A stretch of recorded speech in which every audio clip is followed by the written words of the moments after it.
The most feared man in Chicago had survived betrayals, prison raids, and enemies with million-dollar grudges, but on a freezing November night, it was an 8-year-old girl holding 7 crumpled dollars who stopped his entire empire in the middle of the street.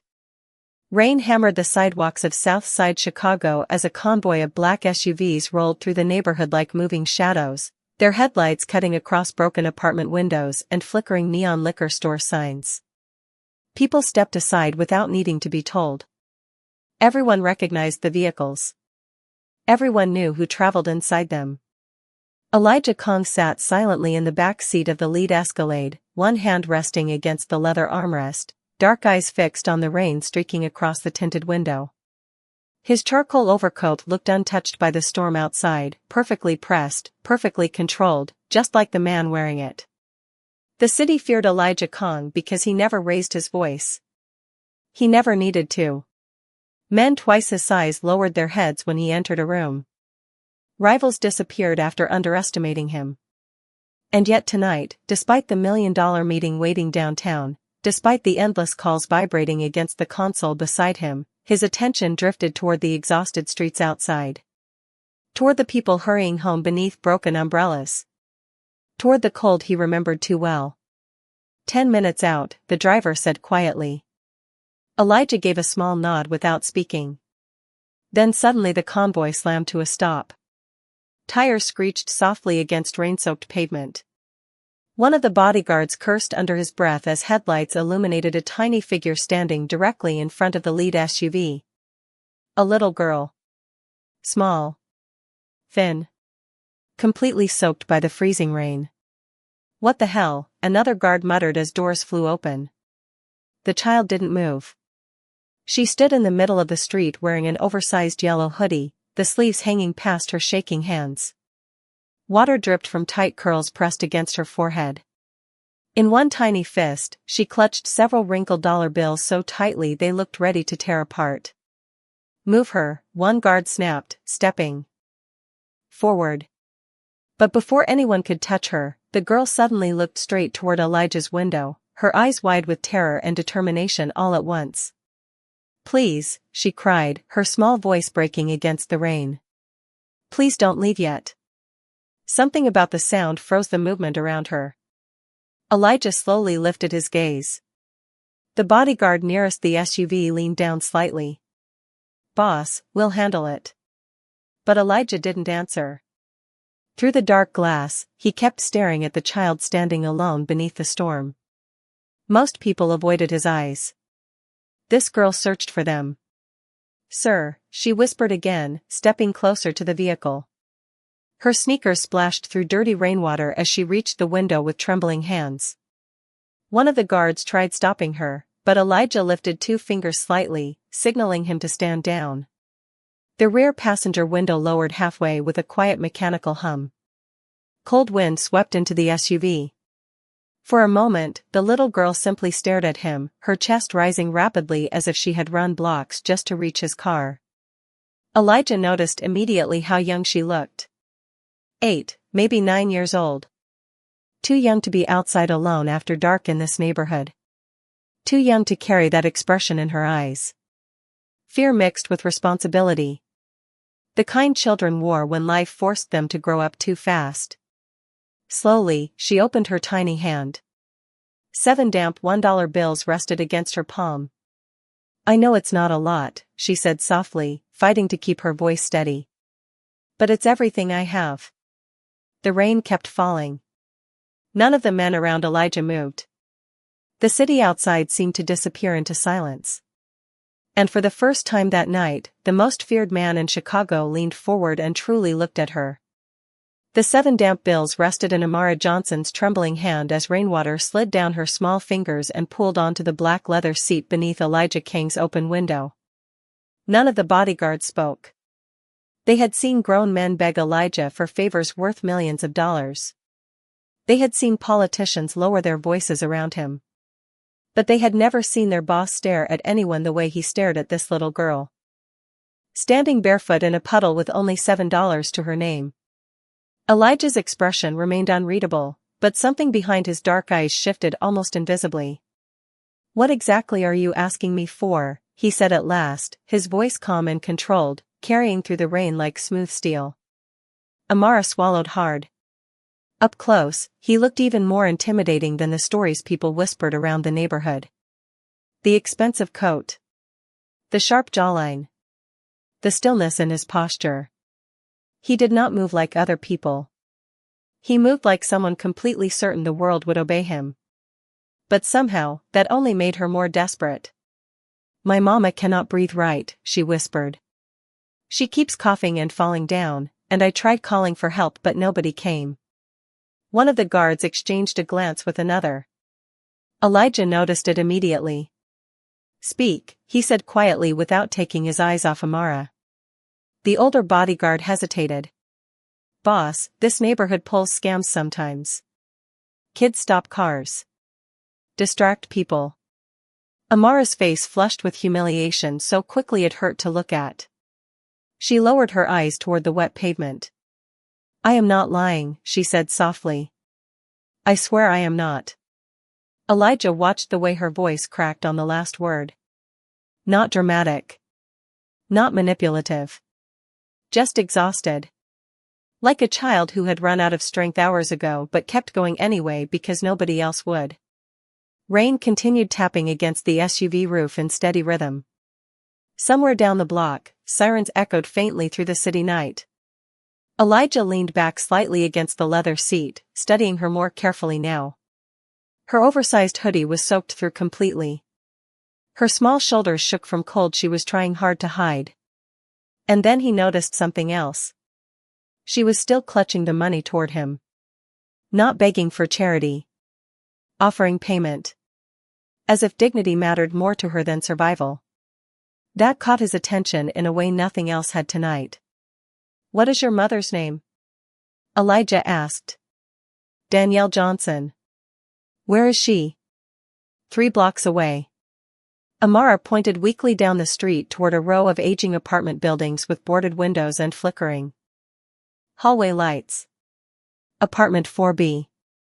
Elijah's driver checked his watch nervously. "Sir, the meeting downtown can wait," Elijah interrupted calmly. The bodyguards fell silent immediately.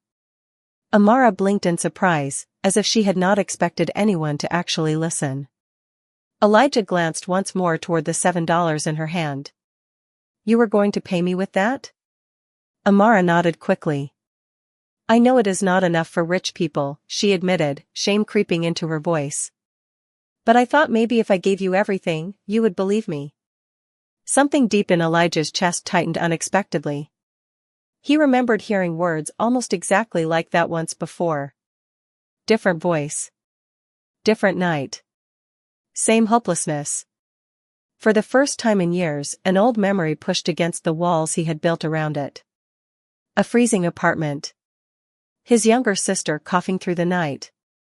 His mother crying quietly in Korean because they could not afford help. Elijah slowly looked away from Amara for half a second, jaw tightening almost invisibly. When he looked back at her, the cold distance in his expression had softened just enough to notice. "Get in the car," he said quietly. Amara froze. "What?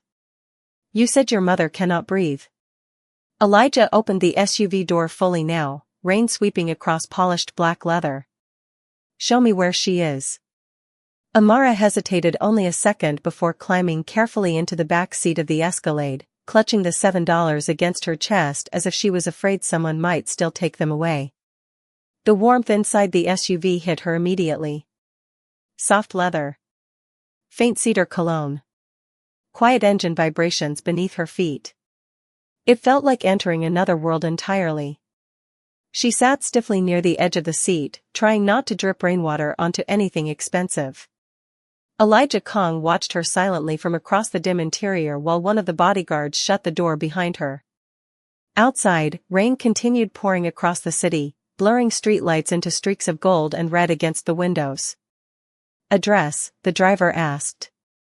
"Carter Street Apartments," Amara answered quickly. "Building 12. One of the guards frowned under his breath.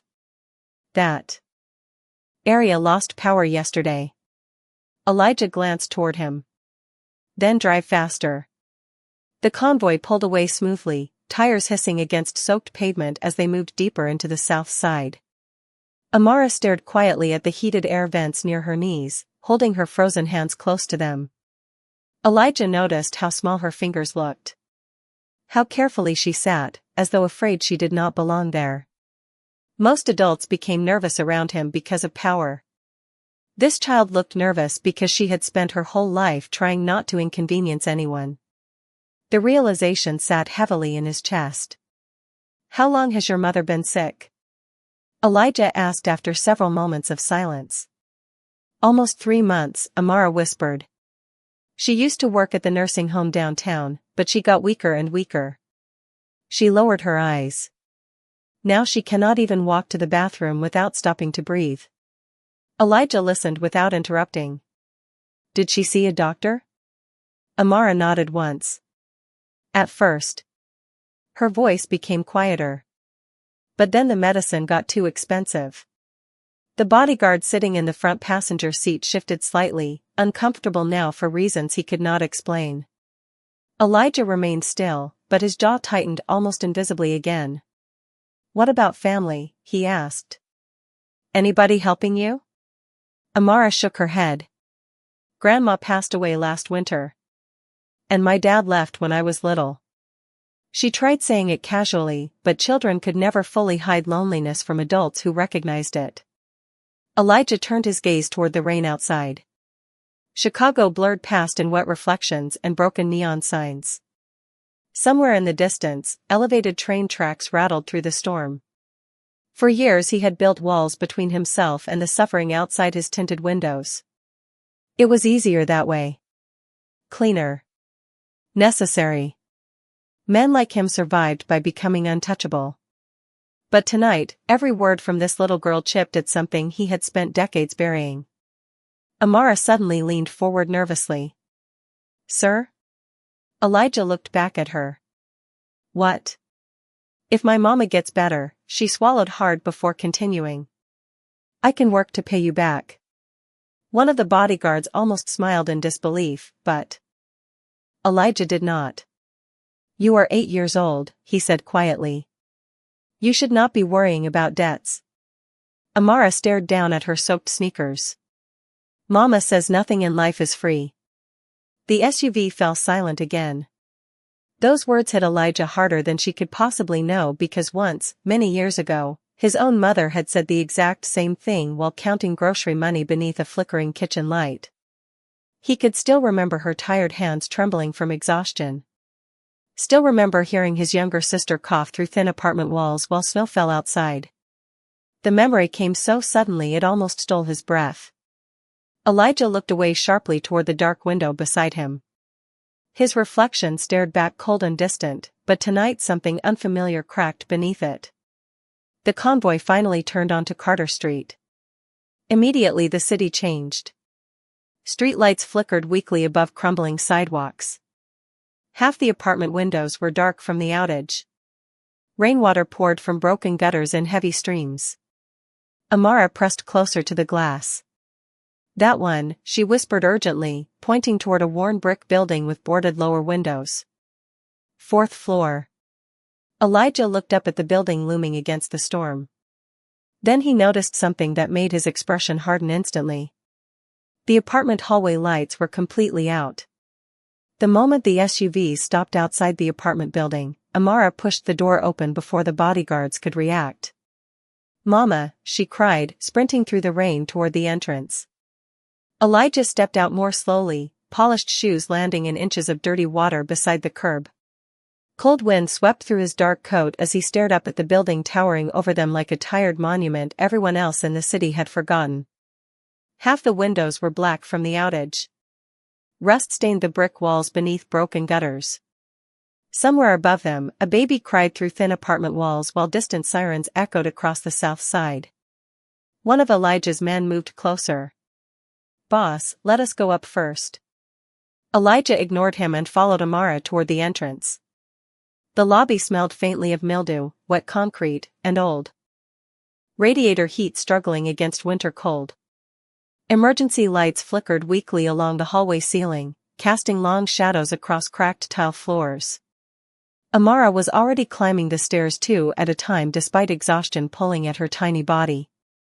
"Fourth floor," she shouted breathlessly. Elijah began climbing after her without hesitation. His bodyguards exchanged uneasy glances before following behind. The higher they climbed, the colder the building became. Someone had taped cardboard over broken hallway windows. Water stains spread across peeling paint like old bruises. Elijah noticed every detail automatically because once, long ago, he had lived in places exactly like this. Places where people worked until their bodies broke and still could not escape poverty. Places where children learned silence too early. By the 3rd floor, Amara's breathing turned shaky from panic and exhaustion. She nearly slipped on the final staircase before Elijah reached forward instinctively, steadying her small shoulder with one hand. The little girl looked up at him in surprise. Elijah released her immediately, expression unreadable again. "Slow down," he said quietly. "You falling will not help your mother." Amara nodded quickly and hurried ahead to apartment 4B. The door was already cracked open. That alone made Elijah's expression sharpen. Amara pushed inside first. "Mama?" No answer came back. The apartment was almost completely dark except for a small battery lantern glowing weakly on the kitchen counter. Elijah stepped inside behind her and immediately felt the weight of the room settle around him. The place was tiny. Barely 600 square feet. The heater was dead. Cold air drifted through plastic taped over one cracked window. A worn couch sat beneath folded blankets.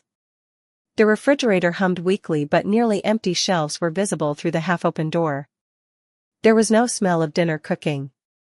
No television noise. Just silence and the faint sound of uneven breathing somewhere deeper in the apartment. Elijah slowly removed his gloves as Amara rushed toward the bedroom. "Mama." Her voice cracked this time. Real fear. Elijah followed quickly, his footsteps suddenly heavier against the old wooden floor. Danielle Johnson lay curled beneath thin blankets on a narrow bed pushed against the wall. Sweat glistened across her forehead despite the freezing room. Her breathing came in short painful bursts, each inhale sounding weaker than the last. Beside the bed sat several prescription bottles, all nearly empty. Elijah's eyes moved across them instantly. Expired dates. Missed refills. Inhalers with nothing left inside. Amara climbed onto the bed beside her mother, gently touching her shoulder. "Mama, wake up," she whispered desperately. "I brought somebody to help us." Danielle's eyes fluttered open weakly. Confusion crossed her exhausted face the moment she saw Elijah standing near the doorway surrounded by silent men in dark coats. She tried forcing herself upright immediately despite obvious pain. "Amara," she rasped. "What did you do?" "It is okay," Amara said quickly, tears finally filling her eyes. "He came to help." Danielle looked embarrassed more than relieved. That hurt Elijah unexpectedly. Even now, this woman looked ashamed of needing help. He had seen that same expression on his own mother's face years ago whenever landlords knocked on their apartment door asking for rent they did not have. Elijah stepped closer slowly. "You need a hospital," he said calmly. Danielle shook her head weakly almost immediately. "No insurance." Elijah stared at her for one long silent moment. Then his jaw tightened. That was not a question. Danielle Johnson tried to sit upright again, but the effort immediately triggered another violent wave of coughing that bent her forward beneath the thin blankets. Amara grabbed her mother's hand with both of hers, eyes wide with panic. "Mama, please stop talking," she whispered. "You need help." The weak lantern beside the bed cast soft shadows across the tiny apartment, illuminating every painful detail Elijah Kong could not stop noticing. The empty prescription bottles. The cracked ceiling stained by old leaks. The grocery bags folded carefully in the corner because nothing in this home could afford to be wasted. And somehow, what unsettled him most was how clean everything still was. Despite the poverty. Danielle had fought to preserve dignity inside a life that had given her almost none. Elijah recognized that kind of pride immediately. Danielle finally looked toward him again, breathing unevenly. "Sir, whatever Amara promised you, I cannot pay." Her voice sounded embarrassed more than frightened. Elijah stood still near the doorway, dark coat still damp from the rain outside. "Your daughter offered me $7, he said calmly. Danielle closed her eyes for a moment as pain and shame crossed her exhausted face together. "Amara, I thought maybe rich people help faster if you pay them," the little girl admitted quietly, staring down at the floor now. "I did not want him to think we were begging." The room went silent. One of Elijah's bodyguards slowly looked away toward the hallway, suddenly uncomfortable witnessing something more intimate than violence ever was. Elijah kept staring at the child sitting protectively beside her mother. 8 years old. Cold. Exhausted. Terrified. Yet still trying to preserve her mother's dignity. Something inside him tightened harder with every second he remained in that room. Danielle reached weakly toward her daughter's face. "Baby, you should never stand in front of strange cars at night." But nobody else stopped, Amara whispered back, tears finally escaping down her cheeks. "I tried the neighbors first." Elijah's expression shifted slightly. "What neighbors?" Amara hesitated before answering. "Mrs. Green downstairs said she could not help because ambulances cost too much. Mr. Talbot pretended nobody was home." Her voice became smaller. "I did not know what else to do." Elijah slowly looked around the apartment again. He imagined this little girl knocking on doors while rain poured outside. Begging adults for help while her mother struggled to breathe upstairs alone. And suddenly the expensive watch against his wrist felt heavier than it ever had before. Danielle noticed his silence and forced herself upright again despite trembling arms. "Please," she said weakly. "Do not blame people around here. Everybody is barely surviving themselves." Elijah looked directly at her then, truly looked at her. Even now, sick and barely conscious, she defended others instead of herself. He had spent years surrounded by people who lied for money, manipulated for advantage, betrayed for power. Yet this woman apologized for needing help while struggling to stay awake. It disturbed him in ways he could not explain.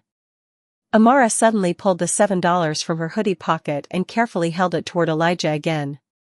"You can take it now," she whispered. "Please just help my mama first." Elijah stared down at the crumpled bills in her tiny shaking hand. Rain tapped softly against the apartment window behind him while cold air drifted through the cracked frame. For one impossible moment, he was not standing in Chicago anymore. He was 14 again. Standing beside a hospital desk while his mother counted wrinkled cash from her purse. Hearing doctors say treatment needed payment first. Hearing his little sister cough weakly beside him while nobody moved fast enough to save her. Elijah blinked once, the memory striking with such force it almost stole his breath. Then suddenly Danielle's body slumped sideways against the bed. Amara screamed instantly. "Mama!" One of the bodyguards rushed forward at the same time Elijah did. Danielle's breathing had become dangerously shallow now, her skin pale beneath the dim lantern light. Elijah's entire expression hardened in a single second. "Call emergency services now," he ordered sharply. "And tell St. Vincent Hospital Elijah Kong is bringing in a critical patient tonight." The apartment exploded into motion the second Elijah Kong gave the order. One bodyguard was already calling emergency services while another cleared space around the narrow bed. Amara clung desperately to her mother's hand, crying openly now as Danielle struggled for air beneath the dim lantern glow. Every breath sounded thinner than the one before it. "Mama, stay with me," Amara whispered through tears. "Please stay with me." Elijah stood near the bed for half a second longer than necessary, staring at the exhausted woman whose body had clearly been fighting alone for far too long. Then instinct took over. "Blankets," he ordered sharply. "Wrap her before we move." One of his men immediately grabbed the extra blankets from the couch while another opened the apartment door wide. Cold hallway air swept into the room, carrying distant thunder from outside. Elijah moved closer to the bed himself. Danielle's eyes fluttered weakly open again, confusion crossing her face when she saw him standing beside her. "You do not have to," she whispered painfully. Elijah cut her off quietly.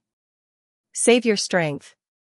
She looked at him for another long second as though trying to understand why a man like him was even there. Men dressed like Elijah Kong did not walk into apartments like this. They belonged in skyscrapers and penthouses and private clubs guarded by marble walls. Yet somehow he was standing in her freezing bedroom while rain pounded the windows outside. "Amara," Elijah said calmly without looking away from Danielle, "grab your shoes." The little girl wiped her face quickly and ran toward the couch. Elijah carefully slid one arm beneath Danielle's shoulders while another guard supported her legs. She was frighteningly light. Elijah noticed it immediately. Not healthy lightness. Survival lightness. The kind poverty created slowly over time. Danielle gasped weakly as they lifted her from the bed. Amara rushed beside them holding her mother's worn sneakers and thin winter coat bundled in shaking arms.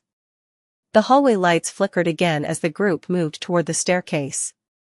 Apartment doors cracked open quietly up and down the hall now.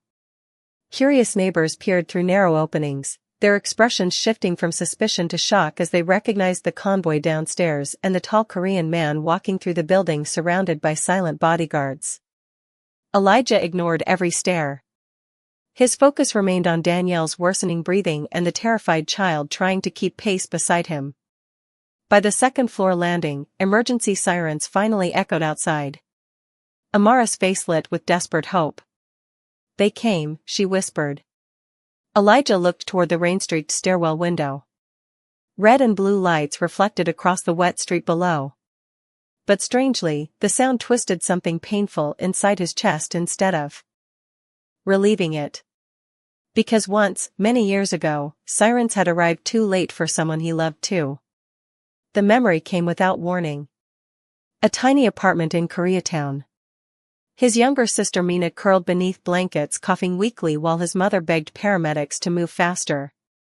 Elijah had been 14 then. Helpless. Angry. Broke. He remembered standing in freezing rain outside the ambulance because there was no room for him inside. He remembered the hospital lights. The waiting. The silence afterward. Elijah blinked sharply, forcing himself back into the present as they reached the lobby. Rain hammered against the glass entrance doors while paramedics rushed inside with equipment bags and a stretcher. One of them stopped immediately upon recognizing Elijah Kong standing there in the dim emergency lighting. Surprise flashed across the medic's face before professionalism quickly returned. "What do we have?" the paramedic asked. "Respiratory distress," Elijah answered calmly. "Severe. She has not had proper medication in weeks." The medic nodded quickly as his team moved into position. Amara stepped backward nervously while they transferred Danielle onto the stretcher. The little girl's tiny hand searched instinctively for something stable to hold onto in the chaos around her.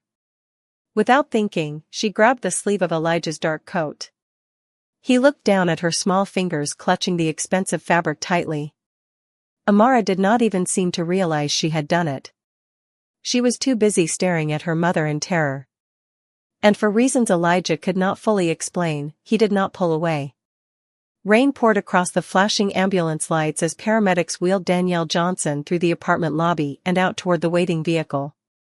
Amara stayed close beside the stretcher, one tiny hand still gripping Elijah Kang's coat sleeve so tightly her knuckles had turned pale.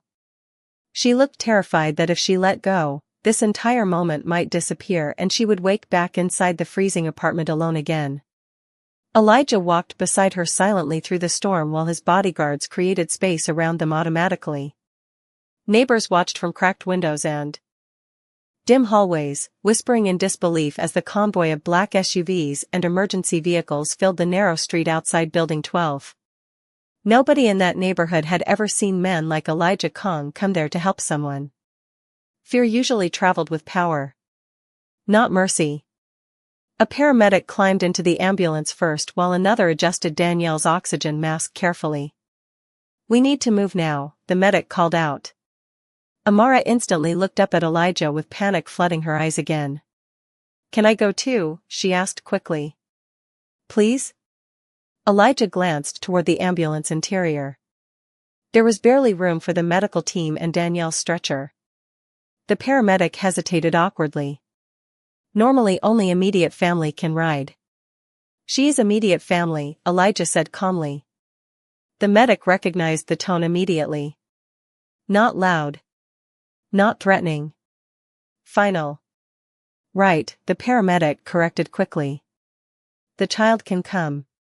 Amara looked relieved for half a second before another wave of fear crossed her face. What about you? She whispered unexpectedly. Elijah blinked slightly. What about me?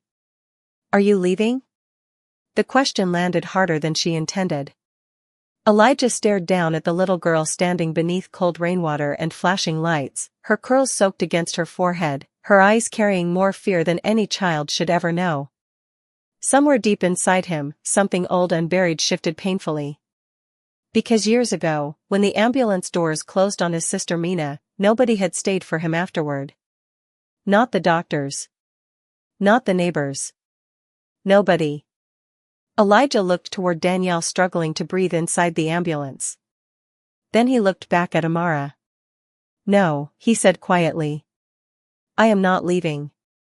The child's shoulders relaxed immediately, as though those 4 words alone had lifted part of the weight crushing her chest tonight. One of Elijah's men stepped closer. Boss, St. Vincent is 20 minutes with traffic. Elijah glanced toward the rain-slick streets ahead. Clear the route. Within seconds, black SUVs pulled forward around the ambulance in practiced coordination. Headlights reflected across wet pavement while engines rumbled beneath the storm. The paramedics exchanged startled looks but said nothing. Elijah guided Amara gently toward the ambulance doors. Stay beside your mother, he told her. The doctors need space to work. Amara nodded quickly before climbing inside beside Danielle's stretcher. Just before the doors closed, she looked back at him one more time. Thank you, she whispered softly. Elijah stood motionless in the rain as the ambulance doors shut between them. The sound echoed strangely inside him. Gratitude. Genuine gratitude for something that should have happened automatically. For years he had convinced himself the world only respected power because power was the only thing that guaranteed survival. Yet tonight, standing in freezing rain outside a broken apartment building, he suddenly remembered another truth he had spent decades trying to forget. Sometimes people were not asking to be saved. Sometimes they only needed someone to care whether they survived. Elijah slowly removed his rain-soaked gloves as one of his bodyguards approached holding an umbrella overhead. Sir, the man said carefully, the council meeting downtown has been delayed twice already. They are waiting for your answer. Elijah looked toward the ambulance pulling away through the storm, red lights bleeding across the wet streets of Chicago. Then he thought about the 7 wrinkled dollars still sitting in his coat pocket. Money a little girl had offered because she believed dignity mattered even when her entire world was collapsing. Elijah slid one hand into his coat pocket and felt the damp bills there. His jaw tightened slightly. Cancel the meeting, he said quietly. The bodyguard froze. Sir? Elijah's eyes never left the disappearing ambulance lights ahead. Tonight, he said calmly, there are more important things than business. St. Vincent Hospital glowed against the storm like a white island in the middle of dark water. Rain poured across the emergency entrance while paramedics rushed Danielle Johnson through sliding glass doors beneath harsh fluorescent lights. Nurses moved quickly around the stretcher, voices overlapping with monitor alarms and rolling wheels against polished floors. Through all the chaos, Amara stayed beside her mother as long as she could, her tiny fingers wrapped tightly around the blanket covering Danielle's arm. Mama, I am right here, she whispered repeatedly, as if the words alone could keep her mother conscious. Elijah Khan entered the emergency room several steps behind them, his dark coat still damp from rainwater, bodyguards quietly spreading through the hallway behind him. The atmosphere changed instantly the moment staff recognized him. Conversation softened. Security guards straightened. Even people sitting in the waiting area looked away nervously after realizing who had just walked through the doors. Elijah noticed it all automatically, but tonight it felt strangely exhausting instead of useful. A doctor in blue scrubs approached quickly while scanning Danielle's chart. "We need to run tests immediately," she explained. "Her oxygen levels are dangerously low." Then her expression shifted slightly as she glanced toward the registration desk. "But before admission, we are going to need insurance information or a financial authorization form." Amara's face fell instantly. The little girl looked toward the floor as though she had expected those exact words all along. Elijah felt something cold move through his chest because suddenly he was not hearing the doctor anymore. He was hearing another voice from 24 years earlier. "We need payment confirmation first." He remembered his mother crying quietly beside a hospital counter while his little sister struggled to breathe in the next room. He remembered feeling invisible. Powerless. Furious at a world where survival had a price tag attached to it. Elijah slowly stepped forward now, his expression calm but unreadable. "Begin treatment," he said quietly. The doctor hesitated. "Sir, hospital policy requires," I said. "Begin treatment." His voice never rose. Somehow that made the silence afterward heavier. Several nearby nurses froze mid-step. The registration clerk stopped typing entirely. Elijah reached into his coat pocket slowly and removed a black metal card, placing it gently onto the counter beside the computer keyboard. "Whatever she needs," he said. "Approve it." Immediately. The clerk stared at the card with wide eyes before looking quickly toward the doctor. The tension in the room shifted almost instantly. "Take her upstairs now," the doctor ordered. Nurses moved again immediately, pushing Danielle deeper into the emergency wing while respiratory specialists rushed to join them. Amara tried following, but a nurse gently stopped her near the hallway doors. "Sweetheart, they need room to work right now." Panic flashed across the child's face. "But my mama, the doctors are helping her," the nurse promised softly. "You need to wait here for a little while." Danielle disappeared beyond the double doors before Amara could answer. The little girl stood frozen afterward, staring at the empty hallway as though her entire world had just vanished behind it. Then suddenly the fear she had been holding back all night finally broke loose. Her small shoulders shook violently as tears streamed down her face. "What if she dies?" she whispered. The words were barely audible beneath the hospital noise around them, but Elijah heard every single one. He looked down at the child standing alone beneath harsh emergency room lighting, soaked hoodie still clinging to her tiny frame, eyes filled with the kind of terror no child should ever carry. And for the second time that night, something inside Elijah Khan cracked open before he could stop it. Slowly, awkwardly, he removed his overcoat and draped it around Amara's shoulders. The heavy black fabric nearly swallowed her completely. The little girl looked up at him in surprise through tears. Elijah hesitated for half a second before speaking. "Your mother is not alone tonight," he said quietly. "And neither are you." The emergency room waiting area grew quieter as midnight settled over St. Vincent Hospital. Rain still streaked down the tall windows overlooking Chicago, turning the city lights outside into blurred rivers of gold and red. Most visitors had gone home hours ago. Nurses moved through the hallways with tired expressions and paper coffee cups while distant monitor alarms echoed softly from deeper inside the building. But Amara Johnson remained curled tightly in one corner of the waiting room chair, wrapped in Elijah Kang's heavy black coat like a child hiding inside borrowed armor. Every few minutes she glanced anxiously toward the double doors where her mother had disappeared. Every time they opened, hope flashed across her face before fading again. Elijah sat several feet away in silence, one elbow resting against the arm of his chair, dark eyes fixed on nothing in particular. His bodyguards stayed respectfully distant now, sensing something had changed in their boss tonight that none of them fully understood. Normally hospitals irritated Elijah. They smelled too much like helplessness. Too much like memories he had spent years outrunning. Yet somehow he had not left. An hour passed. Then another. Finally, Amara's small voice broke the silence between them. Mr. Kong? Elijah looked toward her immediately. What? Do hospitals always take this long? The question was so small and honest it caught him off guard. He studied her tired face beneath curls still damp from rain. Sometimes, he answered quietly. Especially when doctors are trying very hard to save someone. Amara lowered her eyes toward her lap. Mama hates hospitals. Elijah remained silent. She says hospitals make poor people feel embarrassed. Her voice became softer with every word. Like they are apologizing for being sick. Something painful flickered across Elijah's expression before disappearing almost instantly. Because once, his own mother had said nearly the exact same thing while sitting beside Mina's hospital bed years ago. Elijah leaned back slowly in the chair, staring toward the ceiling lights overhead. He could still remember the exhaustion in his mother's face after working double shifts cleaning office buildings downtown. Could still remember hearing her cry quietly in Korean when she thought her children were asleep.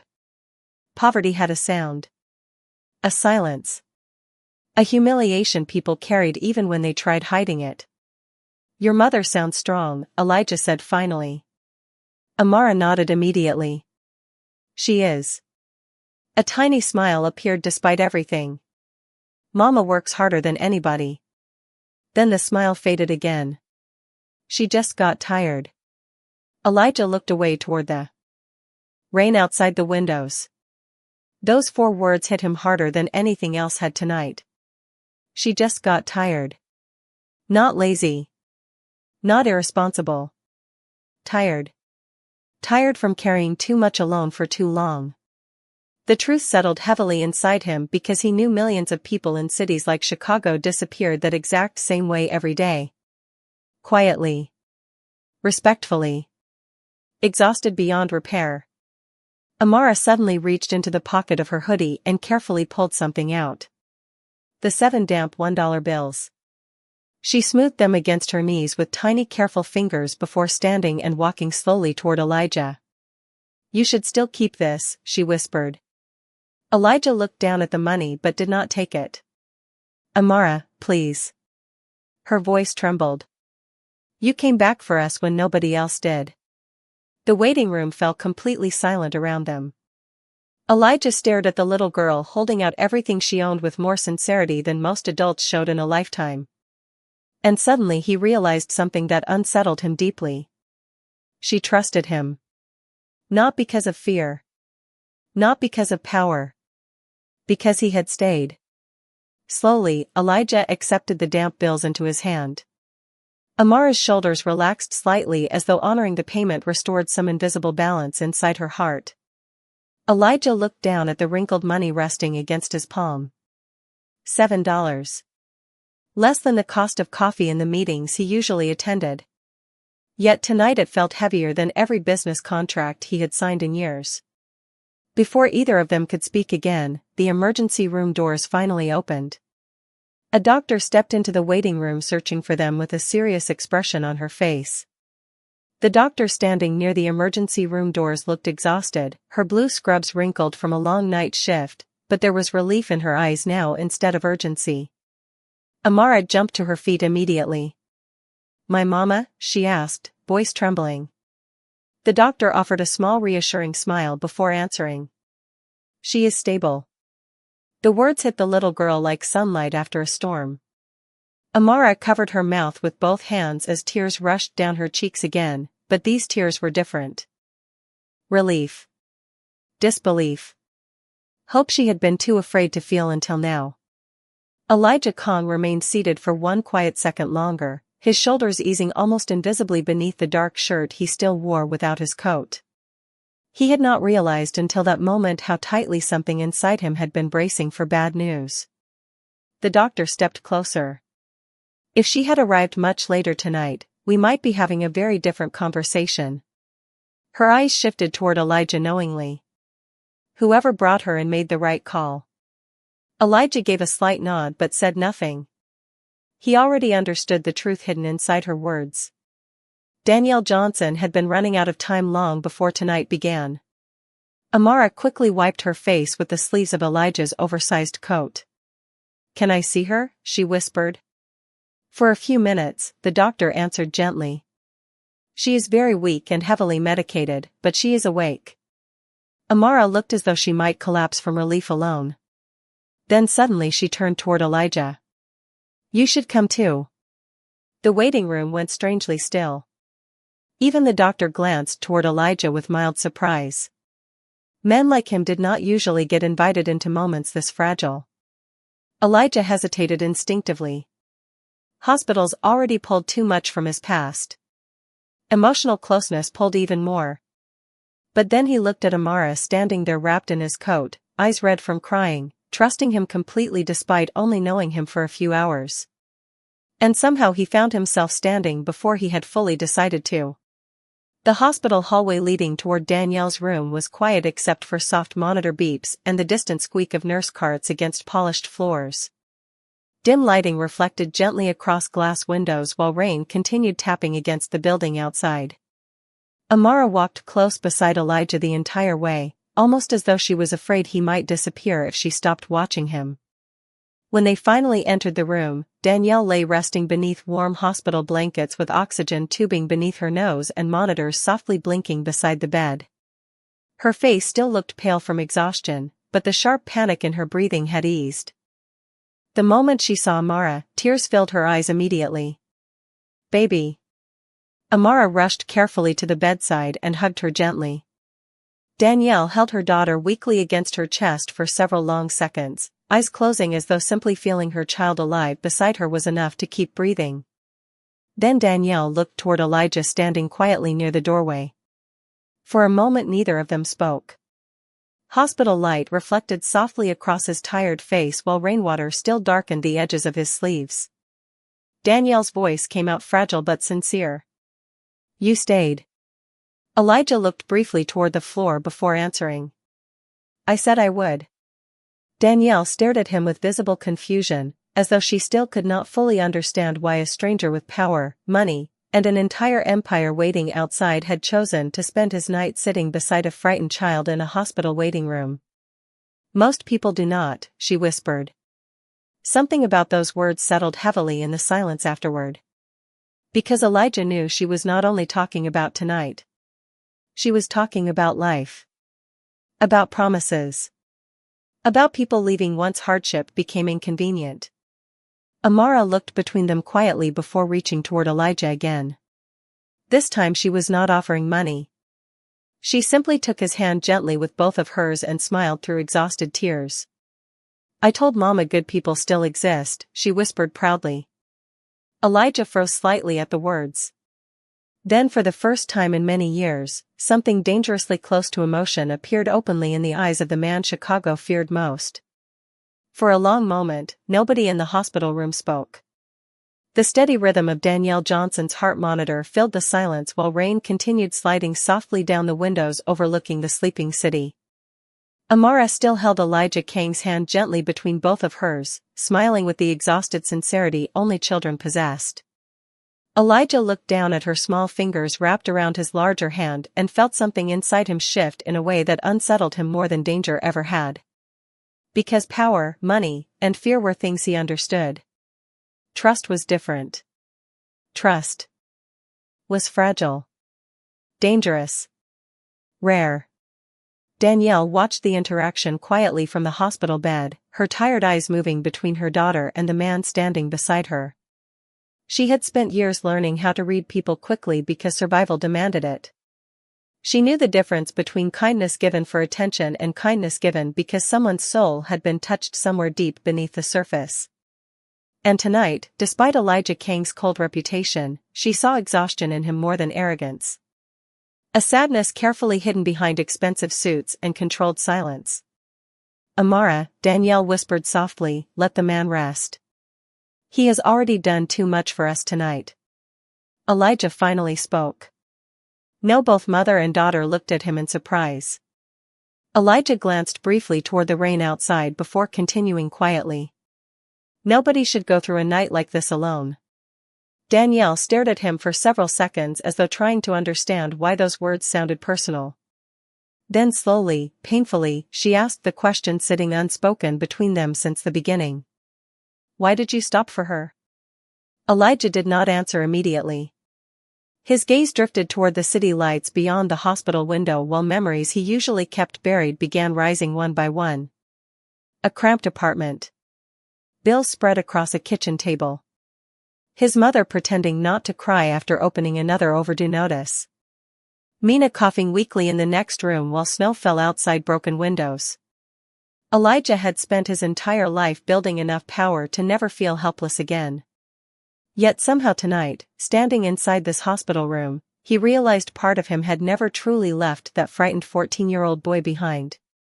Because once, Elijah said quietly at last, somebody I loved needed help too. The room fell still again. Danielle noticed the slight tightness in his jaw when he spoke.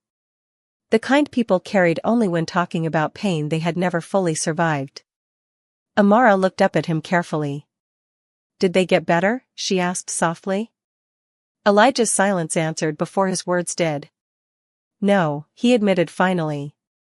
Amara's face fell instantly with genuine sadness for him. Not curiosity. Not fear. Sympathy. Elijah almost looked away from it because somehow that hurt more. Danielle watched her daughter slowly release Elijah's hand before reaching instead toward his wrist gently. I am sorry, Amara whispered. Nobody should lose people they love. The words struck Elijah harder than she could possibly understand because they carried no pity inside them. Only truth. Simple. Honest. Human. A soft knock interrupted the silence as the doctor stepped back into the room carrying a clipboard. Miss Johnson, she said gently toward Danielle, your scans show severe untreated pneumonia complicated by exhaustion and malnutrition. But the antibiotics are working. Danielle closed her eyes briefly with relief. You will need several weeks of recovery, the doctor continued. And after discharge, home care support. Danielle's expression immediately tightened again. Doctor. I cannot afford, it is already covered, Elijah interrupted calmly. Danielle blinked in confusion. What? Elijah reached into his pocket slowly and placed the 7 wrinkled dollars carefully onto the bedside table beside her hospital water cup. Your daughter already paid me, he said quietly. Danielle looked at the damp bills resting there and suddenly tears filled her eyes faster than she could stop them. Not because of the money. Because for the first time in a very long time, somebody had seen her family's dignity before their poverty. And somehow, that kindness broke something open inside all three of them at once. By 3 o'clock in the morning, the storm outside St. Vincent Hospital had finally begun to fade. Rain no longer crashed against the windows but slid softly down the glass in slow silver streams while the city beyond settled into exhausted silence. Inside room 814, Danielle Johnson slept peacefully for the first time in weeks, her breathing steadier now beneath the quiet rhythm of medical monitors. Warm light from the hallway spilled gently across the room, softening the shadows around the hospital bed. Amara had fallen asleep curled beside her mother beneath a thin blanket, one tiny hand still resting protectively against Danielle's arm even in sleep. Elijah Kong stood near the window alone, staring down at Chicago far below. His bodyguards waited outside the room now, giving him space without being asked. For years Elijah had spent nights inside penthouses overlooking this city, making decisions worth millions of dollars while people feared his name in every neighborhood from downtown to the south side. But somehow none of those nights stayed with him the way this one already had. He glanced back toward the sleeping child wrapped awkwardly in oversized hospital blankets. The sleeves of his black coat still covered most of her small hands. She looked younger asleep. Not like the brave little girl who had stood in front of moving SUVs beneath freezing rain. Just a child. Elijah slowly reached into his pocket again and pulled out the 7 wrinkled dollars Amara had given him earlier. He stared at the damp bills beneath the dim hospital light for a long moment. $7. He had spent more than that on coffee without noticing. Yet tonight those bills carried more honesty than most fortunes he had ever touched. A soft knock interrupted his thoughts as the doctor stepped quietly into the room carrying updated charts. She lowered her voice after noticing Amara asleep. "Miss Johnson should recover fully," she said gently. But honestly, her eyes drifted toward Danielle. Without intervention tonight, she probably would not have survived another 24 hours. Elijah's jaw tightened slightly. Even now hearing the words unsettled him. The doctor studied him carefully for a moment before speaking again. "Most people with your resources would have donated money and moved on." Elijah looked toward the rain outside again. Most people did move on. The doctor fell silent because suddenly she understood this night had become personal for reasons far deeper than charity. She glanced once more toward sleeping Amara before leaving quietly. The room returned to silence afterward except for soft monitor beeps and distant hospital sounds beyond the hallway. Elijah remained by the window longer than he intended, memories moving through him with uncomfortable clarity now. Mina laughing while teaching him English words from library books. His mother sewing uniforms late at night until her hands cramped. The helpless rage of watching poverty decide who received care fast enough and who did not. He had spent his entire adult life building power because power meant never begging again. Never depending on mercy again. Yet somehow an 8-year-old girl had reminded him tonight that kindness and dignity mattered more than fear ever would. A small sleepy voice suddenly broke the silence behind him. "Mr. Kong?" Elijah turned immediately. Amara was awake now, rubbing tired eyes beneath curls flattened from sleep. "What is it?" he asked quietly. She sat up slowly and looked around the room before noticing her mother still sleeping peacefully beside her. Relief softened her face instantly. Then Amara reached carefully beneath the hospital blanket and pulled out something small from her hoodie pocket. A little plastic jar filled with coins. Quarters. Pennies. Nickels. Her entire savings. She held it toward Elijah with both hands. "This is for the rest," she whispered seriously. Elijah stared at the tiny jar for one stunned second before looking back at her exhausted face. "Amara, Mama says debts matter," she explained softly. "And you saved us." The room went completely still again. Elijah looked at the child trying with all her heart to repay kindness with dignity, and suddenly emotion hit him with such unexpected force he had to look away toward the dark hospital window for half a second just to steady himself. Because nobody had ever offered him everything they had before. Not with trust. Not with innocence. Not with love. Morning sunlight slowly spread across Chicago like pale gold spilling between skyscrapers after the long stormy night. Inside St. Vincent Hospital, the world felt quieter now. Softer. Danielle Johnson rested peacefully beneath warm blankets while sunlight touched the edges of her hospital room, replacing the cold darkness that had nearly swallowed everything only hours earlier. Amara sat cross-legged beside the bed eating pancakes from the hospital cafeteria with the serious concentration of a child who had not enjoyed a real meal in days. Every few seconds, she looked toward her mother just to make sure she was still breathing comfortably. Each time she saw Danielle sleeping peacefully, relief returned to her small face all over again. Elijah Kong stood near the doorway adjusting the cuff of his dark shirt while one of his bodyguards waited quietly in the hall outside. He had not gone home. Not even once. The little jar of coins Amara had tried giving him rested carefully in his hand now beside the 7 wrinkled dollars. Somehow those small pieces of money felt more valuable than the expensive watch around his wrist or the empire waiting for him downtown. Danielle slowly opened her eyes as Elijah approached the bed. For the first time since he met her, color had returned slightly to her face. Weakness still lingered there, but so did something else now. "Peace." "Good morning," Elijah said quietly. Danielle gave a tired smile. "You are still here." Elijah glanced toward Amara, who immediately smiled through a mouthful of pancakes the moment she saw him.